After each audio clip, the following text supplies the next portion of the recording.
Myanmar has become the world's largest source of opium as poppy cultivation has increased and continues to expand in Myanmar for the third consecutive year. Our farming methods have become more lucrative, producing greater yield and enticing more small-scale farmers to enter this illicit trade. CNA's Wong with the details. Such a landscape is making a comeback, especially in Myanmar's eastern Shan state. Opium farming in Myanmar declined for several years between 2014 and 2020. But that downward trend has now reversed, with the UNODC observing that more poppies from which opium is derived are blooming not just in Myanmar's Shan state, where almost all of the country's opium production comes from, but also across almost all geographic areas. These are findings from the United Nations Office on Drugs and Crime, or UNODC, which has just released its Southeast Asia Opium Survey 2023 report. The UN body estimates that the area used to grow poppy plants in Myanmar has increased by some 20% this year compared to last year. It now stands at 47,000 hectares, and that's about 116,000 football fields. The UNODC says the economic and security disruptions after the military coup of February 2021 is pushing farmers in remote areas of Myanmar to turn to opium as a cash crop. More sophisticated farming methods have raised average yield by some 16% above what was already a record figure last year.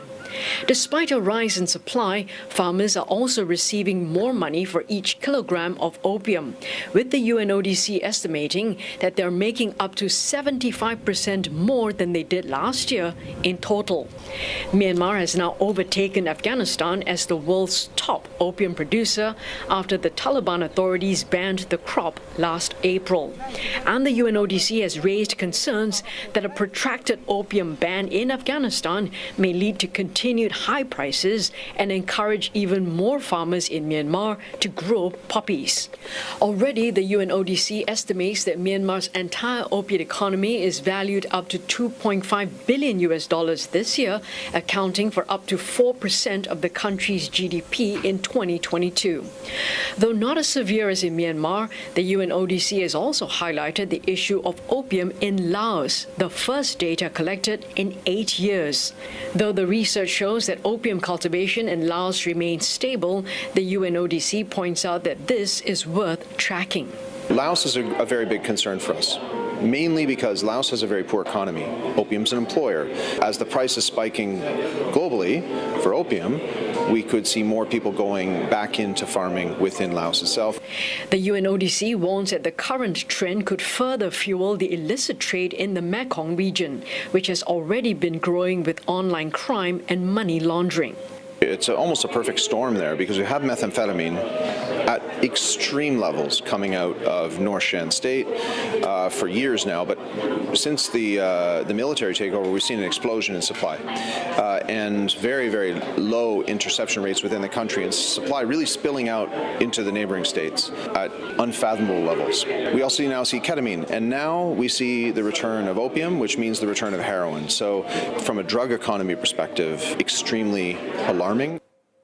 When plants like these bring in more money and opium farming thrives, drug traffickers will exploit this and peddle this with other illicit drugs like ketamine and methamphetamine.